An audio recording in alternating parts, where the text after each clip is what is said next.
This is your girl, Michelle, with Girls Talk Real Talk, because when girls talk, just about anything can happen. Welcome to our show today. We've got some exciting guests that are here to share with you their knowledge, give you greater information, and also help you to make wise and informed decisions and choices. Hello, everybody. This is your girl, Michelle, with Girls Talk Real Talk, because when girls talk, just about anything can happen. So, in the studio with me today, I have my friend Tammy here, and she's Hi, going to Michelle. introduce herself here in a very few minutes. Okay, Tammy Butler. I'm one of the owners and managing principals of Engaging Solutions. Engaging Solutions is a management consulting firm located here in Indianapolis. We have five core competencies: fiscal management and accountability, compliance monitoring, call center, which we have a call center right across from Castleton Mall, stakeholder engagement, as well as diversity services.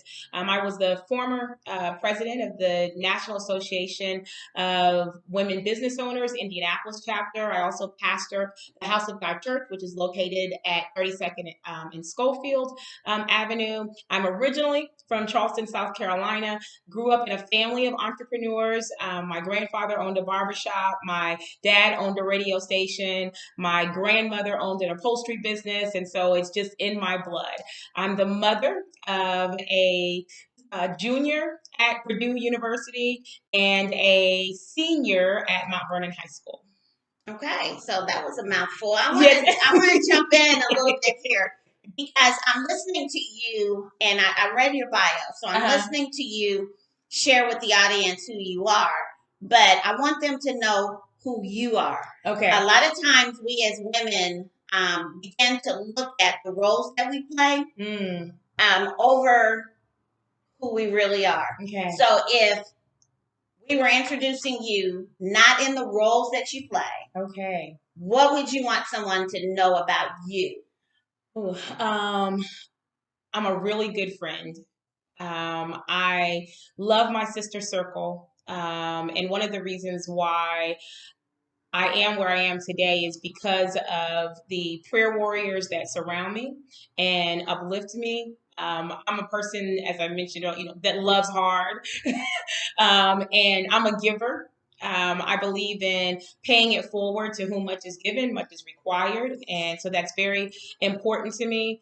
I am a person, a woman of faith, and I am grounded in making sure that every day I do my daily devotion, that I take time to meditate and hear what he has to say to me, and to make sure that my spirit aligns with his purpose for my life.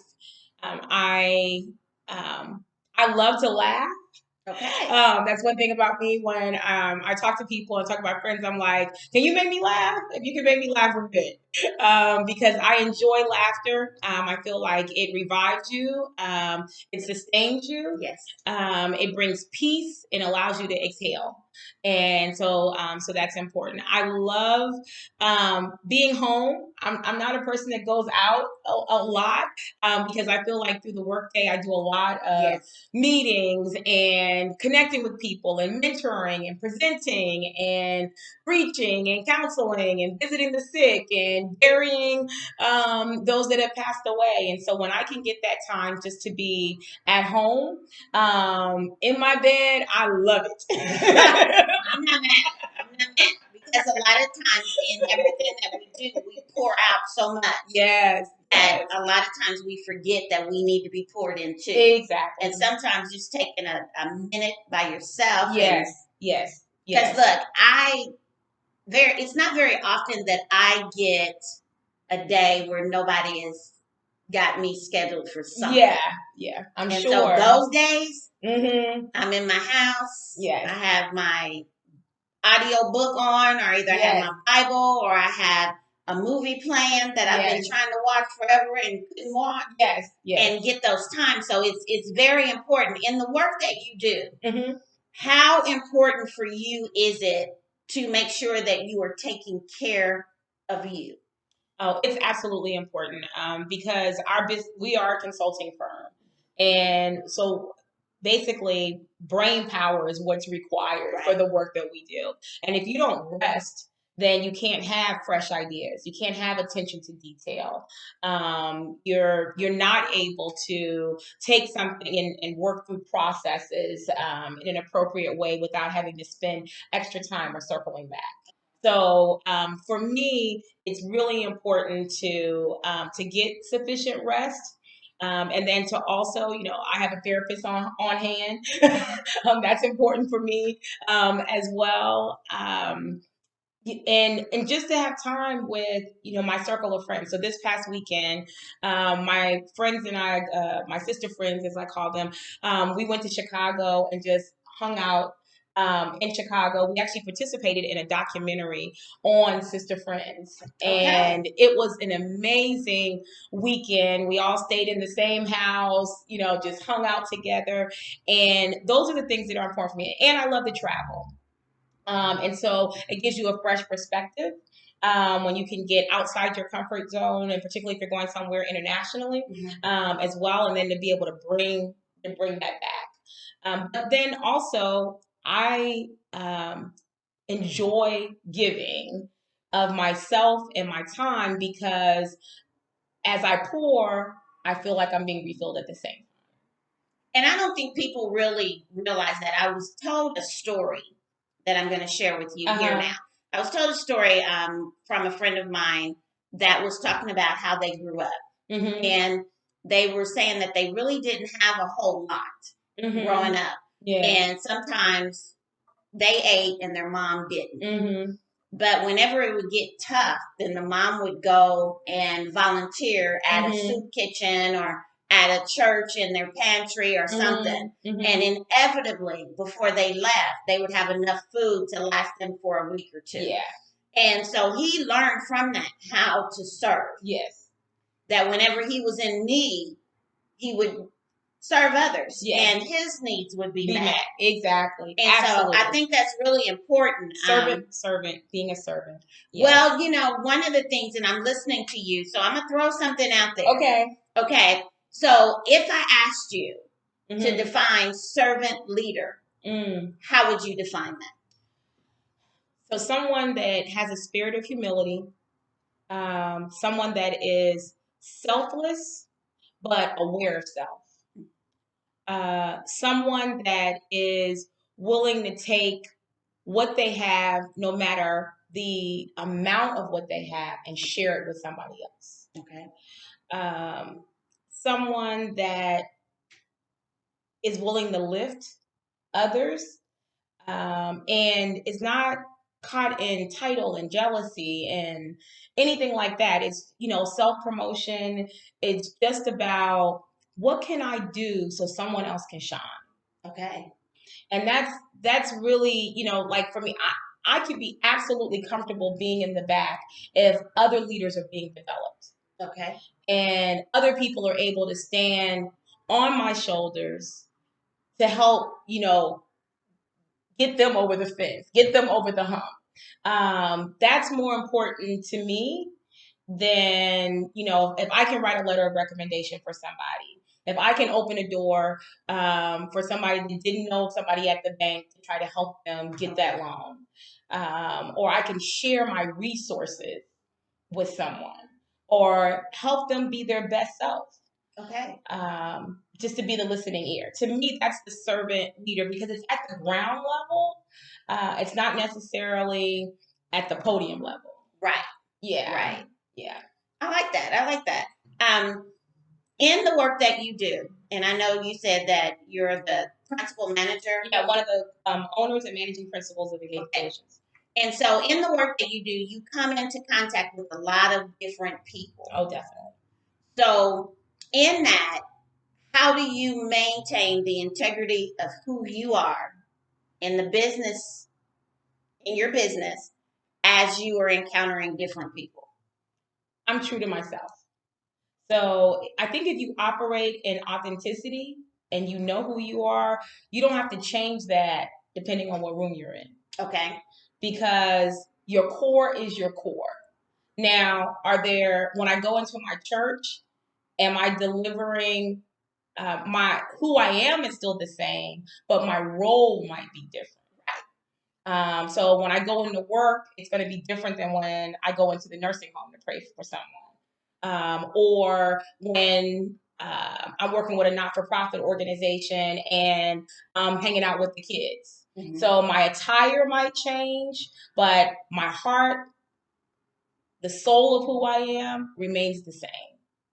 So I'm gonna throw a scenario at you. Okay. So let's say you're in the workplace. You are basically talking to a potential client. Okay.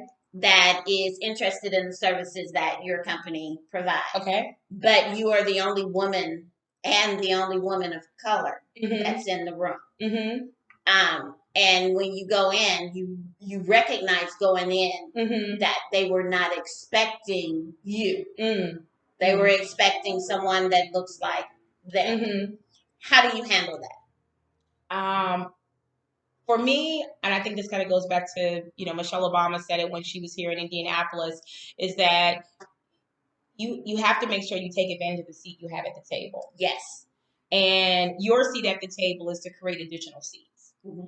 And so whenever I enter a room like that where I know there is some nervousness or people are anxious about doing work with a minority business owner or a woman business owner, that I's are dotted, T's are crossed. Okay.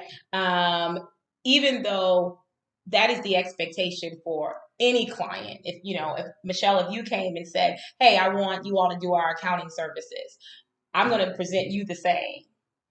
And so for those individuals, is to let them know this, who we are, that there is a market of minority women-owned businesses that are operating in excellence.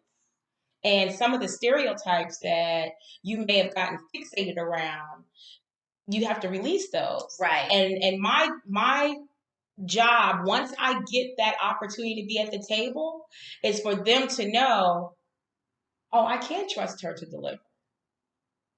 She's not overpromising, but she's saying what she can do, and then she's going to provide on that. Okay. And so to me, that becomes the key, that you're establishing trust. But and trust gets established in different ways depending on who your client is. Okay.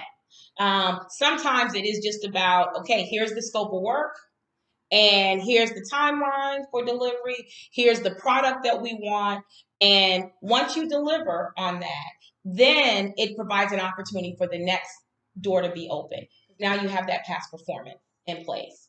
And then in addition to that, the next time they now see my brown face, right? Mm-hmm. And so the next time a brown face comes, then they're like, okay, well, I remember when Tammy delivered, so let me take away this, that anxiety. Yeah, my anxiety, my prejudice, my bias.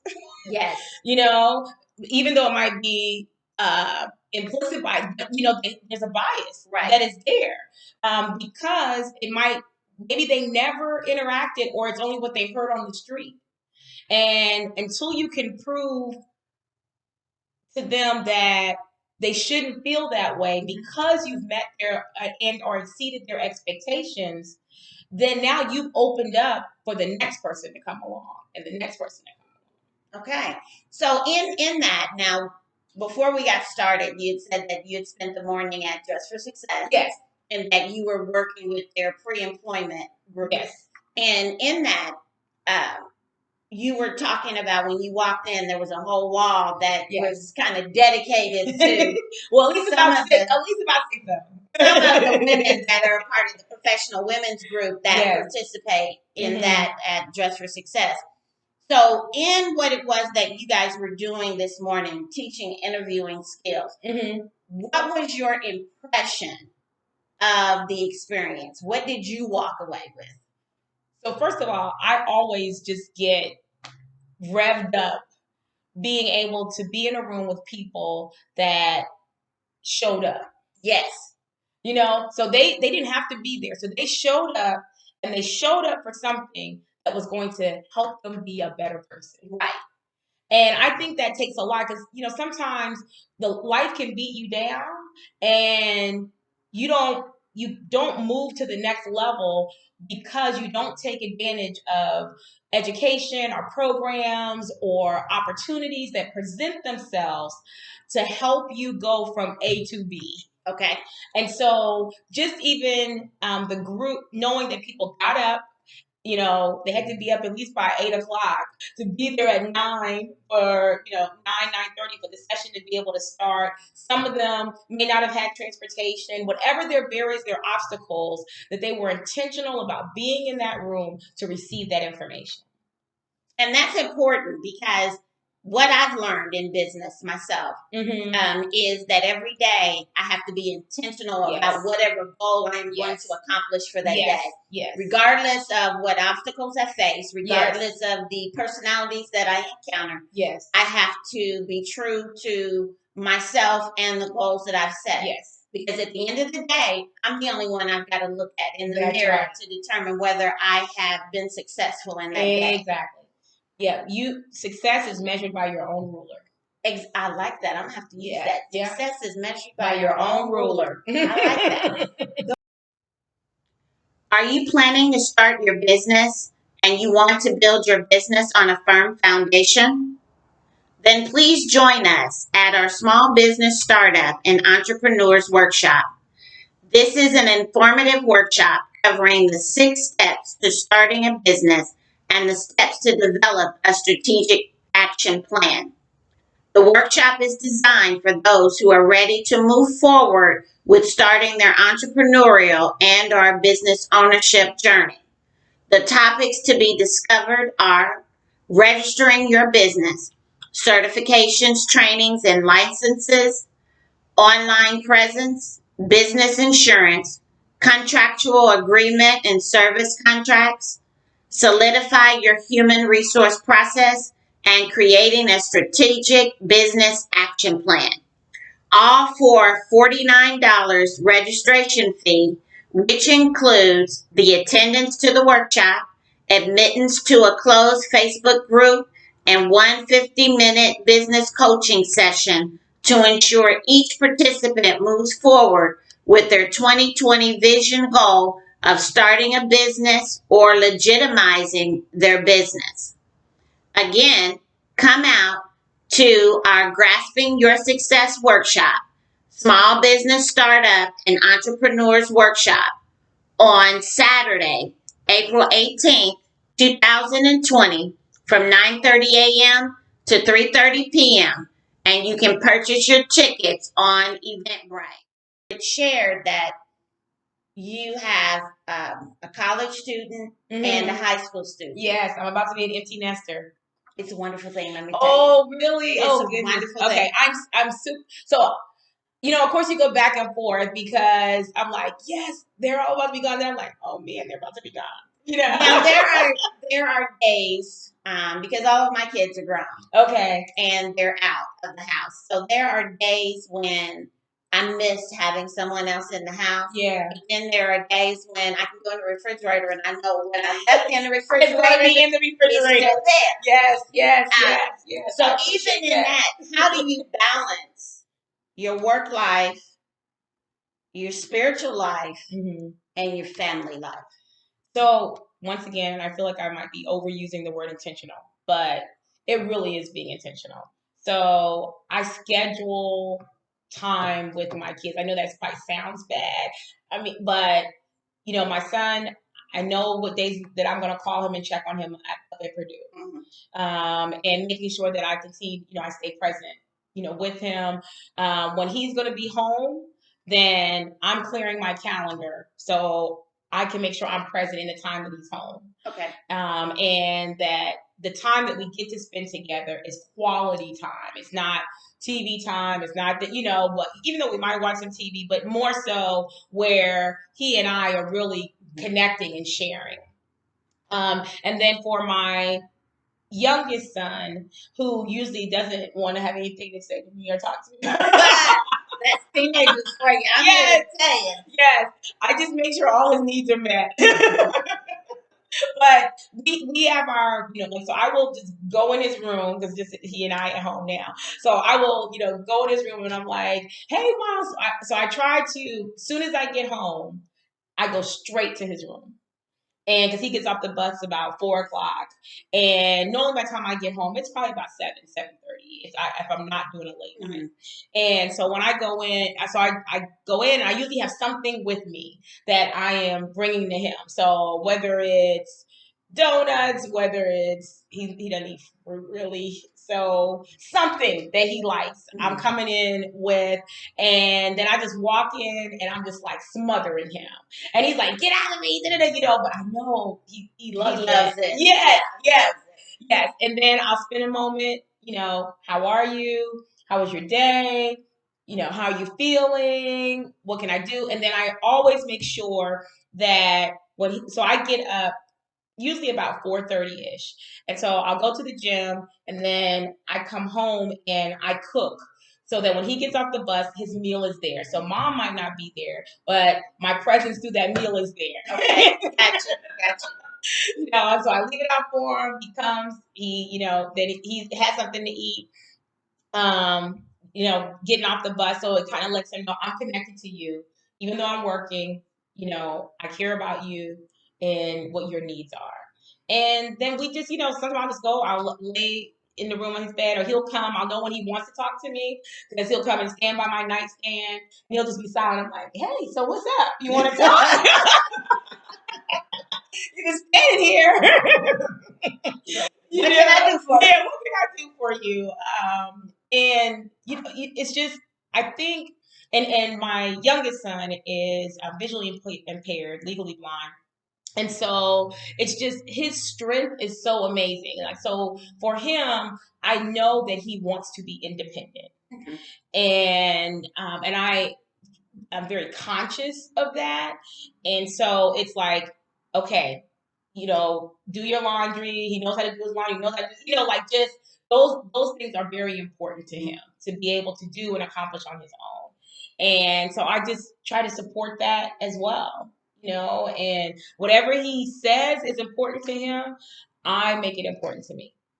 That's really important. And I know raising my kids, I had band, I had football, I had soccer. Yes. You have all of the other things. Yes. You have friends showing up. Yes. You have all of that.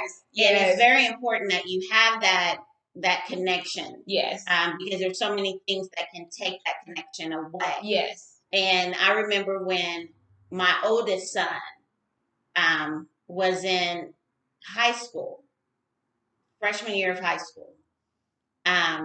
I started noticing him kind of drifting away, at almost as if he was trying to become invisible, in my estimation. And so I set up date night with him. So once a month we would have date night, and it would just be me and him. And I asked him probably about a year ago. I said, "Do you remember our date nights?" He was like, "No, Mom, we didn't do no date nights." My kids forget everything. And we had traveled literally the world. I'm like, you don't remember this? So I send them pictures. We have, my son and I have a text group. And like at least every other week, I just send them pictures and reminders. Here's Disney World. You went. And I'm looking at him like, I had to go through all this with your siblings because they was like, why can't we go? Yes. I'm like, so all those times you're like, Mommy, you just worked the whole time. No, I did not. Here's a picture at Kings Island. Here's your birthday party. Here's me in the stands at the football game in the cold. Yeah. It makes a difference in that with what it is that you do on a Monday through Friday business situation. Yeah. What are some of the challenges that you face being an African American business owner and managing principal? So definitely finding balance is a challenge. I don't even think balance exists. I don't either. I don't think. So I've kind of given up on balance, but just, and I feel like I'm being repetitive on the word, just being intentional. Being intentional, preparation is, really important, and planning. Okay. So planning things out, preparing, like trying to look at my calendar, a month, 60 days out to really, okay, when do the kids have break? When are they going to be, so it's like nothing really kind of sneaks up on you. Right. So when's my mom's birthday so I can send flowers, like. Yeah. My mother lives out of town. Exactly. So I think, and then, okay, when can I sneak home to go visit my parents that are in Charleston, or, show up at Purdue to be, even though now he told me call before I come. So. That's what happens when you get a girlfriend. Make sure you call. Right, don't just show up. So I'm respectful of that. But I'm sorry. I would say that that's probably one of the key pieces is continue to be intentional, planning ahead, and also being flexible and knowing, okay, if, my boys are my top priority. And so if they are, when something happens, I have to step away. My son got sick. He took on way too much in his life and ended up just kind of melting down. And at 3 a.m. in the morning, my ex-husband and I had to go up. And Brian actually drove to get him. I stayed on the phone until he got him back here. And, he had to go in the hospital for a while just to he was like literally sleeping 20 minutes a day. Okay. And our bodies need more sleep than that. Exactly. So he did really good that first semester, and he was like, oh, I can go conquer the world. So he got 3 jobs. He joined all these associations. He did. And when that happened, nothing else mattered. The contract deal, writing the proposal, the presentation, the volunteering. The only thing that mattered was making sure my son was okay. And I think that's how you have to make sure you prioritize life. In the middle of everything that's happening, what's the stuff at your core that really matters? That's important that you share that, because a lot of times we try to be all things to all people. But we fail to master any of them. Yes. And so being able to say, okay, I've got to figure out where my priorities lie and operate up under that. Yes. And I can relate to that. I've got a granddaughter. She's 14. Bless her heart. She tells everybody I'm her best friend. And so we have a very close relationship. And she does competitive cheer. And so they were doing a weekend competition. So they had to do this cheer on Saturday, and then they had another competition for the same group on Sunday. Well, her hand in the middle of a tumble hit the mat. Oh, wow.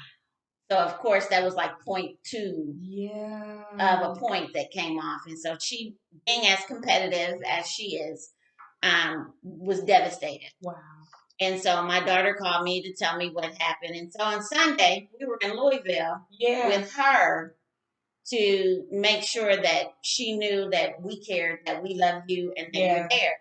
And I could have been doing, and my daughter was like, I didn't know what your schedule was, Mama. You're always doing something. You're always going somewhere. But I knew that was important. And sometimes you got to find that within yourself. And so, I could have been in the office. I could have been doing 99 other things. But being there for her meant more. And they had a really bad routine. It was a really bad day for them on Sunday. And so when they came from the back and she came out and she came over to us, I thought she was going to go to my daughter. She came right for me. Oh, wow. And when I tell you, the poor baby, she just cried and cried and cried. And I let her cry until she got it out of her system. But the thing of it is that I walked away with is she knew that we were there for her. Not for the competition. Not for everything else that was going on. We were there for her. And whenever life throws its punches, she knows that her mom and her grandmother will always be there for her. And that's important. It's very important.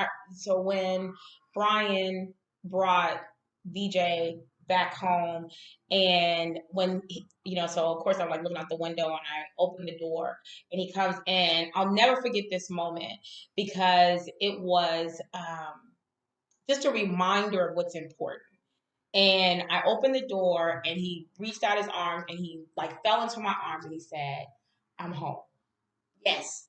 And that's what we have to be for our children.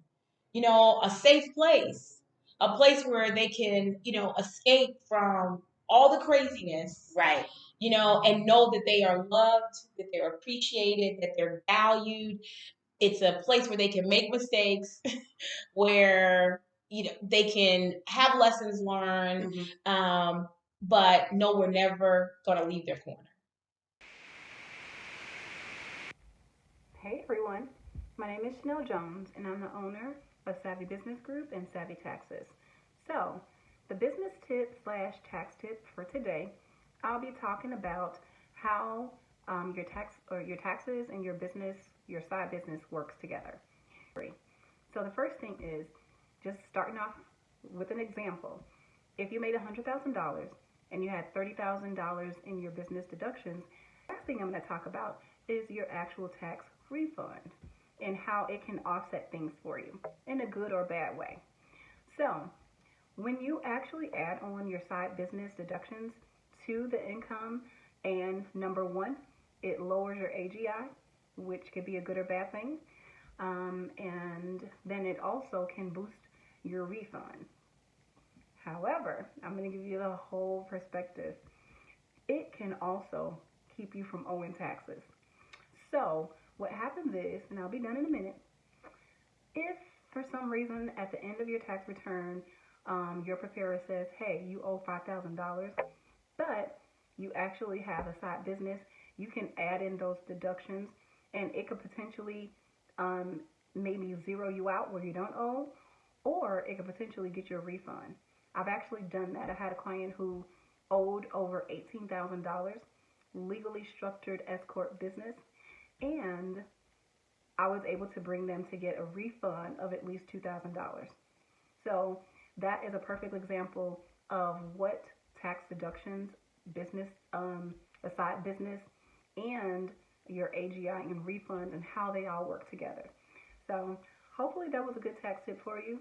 If you do have a side business or if you're interested in starting a business to be able to maximize your refund next year, definitely let us know.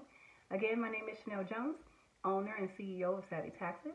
You can definitely reach me at 630-201-7441, or you can catch me on Facebook or any other social media. Just look up Savvy Taxes 1. Thank you.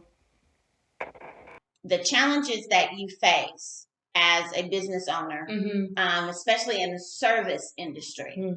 Yeah. What are some of those challenges that you have had to face and overcome?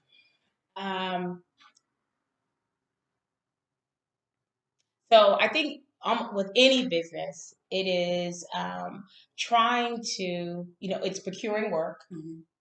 And because, particularly when you're in the consulting world, most of those projects are not long term. Right. So as soon as you get one, you're already you're building a pipeline, right? So constantly trying to keep a pipeline and feed the people that are on your payroll. Okay. Gotcha. So keep a pipeline, being able to build the right teams so that you can execute and deliver, but also create sustainability and longevity for you and your brand. Okay. Making sure that you also have corporate responsibility. What does that mean when you say corporate responsibility? So for us, we call it a tithe, right? So we give back 10% of our net proceeds on an annual basis in either time, talent, or treasure. Okay. And that's important for us because to whom much is given, much is required. And if we know that it's because of the community that we serve that we are able to be positioned to receive work and people that are willing to support it. So like when we first started, when folks like Indiana Black Expo and Indiana Minority Health Coalition and Intercare, kind of took a risk on us because they knew us as individuals and professionals coming out of state government and all these different titles or whatever, but they didn't know us collectively as engaging solutions. And when you make a decision, particularly in, I always say, the first 1 to 5 years, to allow someone to service you that's brand new, then you have to have a belief in them and know you're taking a risk, but you're like, okay, it's worth it because I want to see them 10 years from now and 20 years from So understanding that you are not only a minority-owned business, but you are a woman-owned business, what was the process of becoming a certified MBE, WBE with the city and the state of Indiana? A whole lot of paperwork. Yes, Lord. I used to work in that office. I know. Okay. So really with that process, and I love all of our Meeby Weeby folks that do the certification, Maya and her team at the state, and Camille and Ava and all those folks at the city that are doing great things to make sure that minority and women-owned businesses have an opportunity to exceed in business and be able to grow their base. But there are requirements for getting certified. I think currently there's been some things that have been a little bit relaxed from when we first got started. When we first got started, you had to be in business for a period of time, right?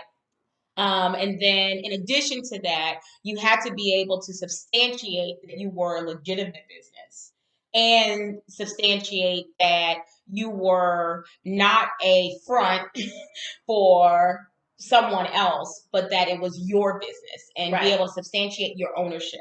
And so in order to do that, you have to show bank statements, you have to show tax returns, you have to have your articles of incorporation and all of your paperwork that legitimize who you were, and your certificate from the Secretary of State that you've been incorporated, and all of that. So while there's a significant amount of paperwork that has to be submitted, it's all paperwork that you really should have.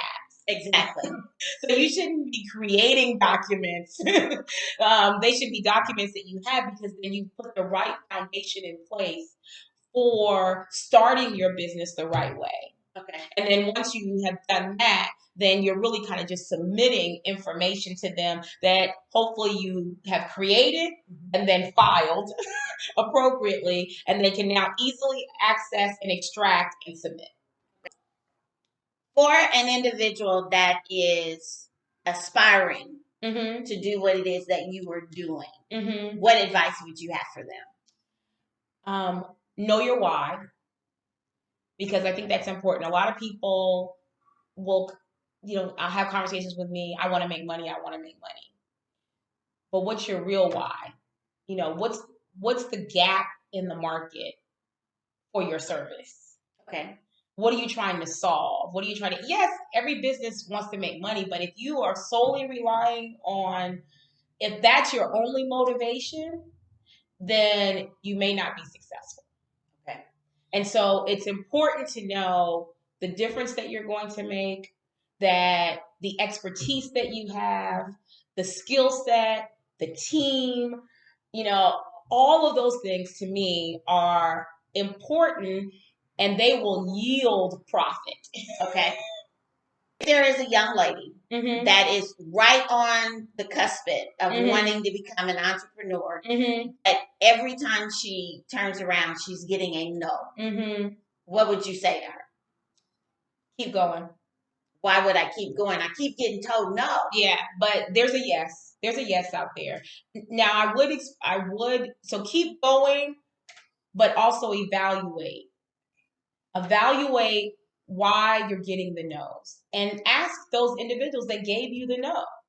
Say, can you help? Because most times people will share with you why you're not selected. And I think that's very, very important to gather.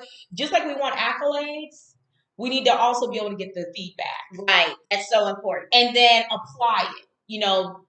being an entrepreneur, you got to have thick skin. You know, like you can't be overly sensitive because it's business. You know, and at the end of the day, people have a right to pick that best fit for them, but you should know what that rubric is. Okay. You know, what are those factors that go into their decision? And where did you score high? And where did you score low? And where you scored low is where you want to spend your time. You want to maintain your highs, but then you want to spend time being able to correct and strengthen where you were low. That's most important. Now, when we were talking before, you are a part of NAVO. Yes. Okay. How important is it for you to be around other women that look like you and that are doing business just like you are? How important is that? So what I like about NAVO is the diversity of women business owners that are a part of the organization.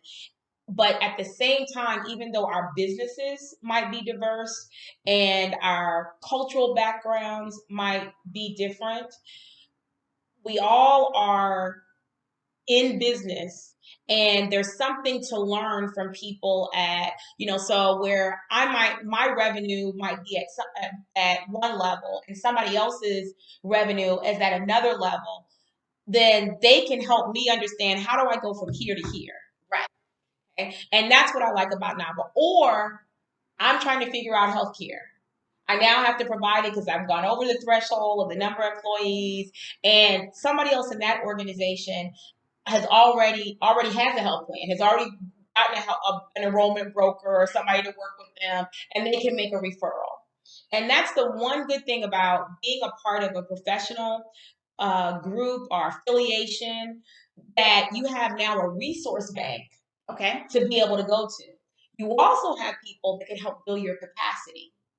Because if I'm on a team, if I know here's a new engagement that I'm trying to go after, I don't have all the past performance that's required. But then if there's someone that I've already been networking with, built a relationship, built some trust with, and I can call Trisetta and say, hey, Trisetta, can you take the coaching piece of this or do the strategic planning piece of this? Or I can call someone else and say, hey, Denise, can you do the marketing and branding for this piece? And if we all come together collectively, then we'll have a really good proposal. As opposed to me trying to fly solo as a part of that. Right. And I know Denise heard too. Okay. One of the things that I think is very important for our audience to know is that there's challenges that you face going into business for the first time. Yes. And you've already said that when you go, no matter how many no's you get, just keep going. Keep going. Keep showing up. Right. But evaluate your no's. Yeah, so don't, because I think sometimes people are like, what they call it, a bull in whatever. A China shop. In a China shop. And that has its place, but you want to make sure that you keep a spirit of humility. Because I think sometimes it's the arrogance that makes people not evaluate their processes, evaluate their outputs. Okay. You know, evaluate their proposal submission. And so it is really important, or evaluate the client to see, what did I do to be off base with what the client, did I listen to what they really said they wanted, or did I develop it the way I developed the last proposal? Gotcha. And so I think that's important.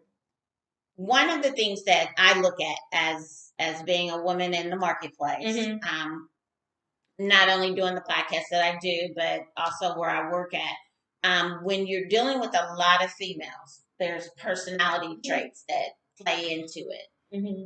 How do you operate when you know that you're working with a difficult personality? So somebody has to take down. So I used to work for Representative Bill Crawford, who was the first African American chairman of Ways and Means. And one thing that he would always say is that if you agree on objective, don't fall out on methodology. Okay, explain that. And so if we know what the goal is that we're trying to achieve, the way we get there, because most people are fussing over the way to get there, the process. They agree that they want to sit at the microphone. That's an agreement. But how they're going to sit is the problem. Right. And so I think that there has to be where sometimes, even though you're the leader in your business, depending on the room that you walk in, you might not be the mouthpiece. You might not be the person that's leading. Maybe that's for you to be a receiver and a supporter. Okay. And as long as you can still get to the same place of a signed deal and you can reach common ground, that's what becomes important at the end of the day. So it's getting to that final goal, whatever the end yes, goal is. Working with the end in mind. Okay. And I think that's what becomes important. I mean, yes, you want to have synergy. You want to be able to trust one another. But when conflict presents itself, really try to get at the root of why the conflict exists. So thank you so much for coming on the show. Thank you for having me on the show. Thank you for providing this space for voices to be heard and others to be encouraged. Thank you so much. So this is Michelle and Tammy with Girls Talk Real Talk, because when girls talk, just about anything can happen. So we look forward to seeing you again next week with our next episode. We'll talk to you later. Bye. Bye-bye. Thank you for listening in on another episode of Girls Talk Real Talk. Be sure to follow us on all of the approved podcast platforms and to like our Girls Talk YouTube channel. This is Michelle signing off and wishing each of you a prosperous and joyous life. Thanks again for listening, and we look forward to seeing you again. Bye-bye.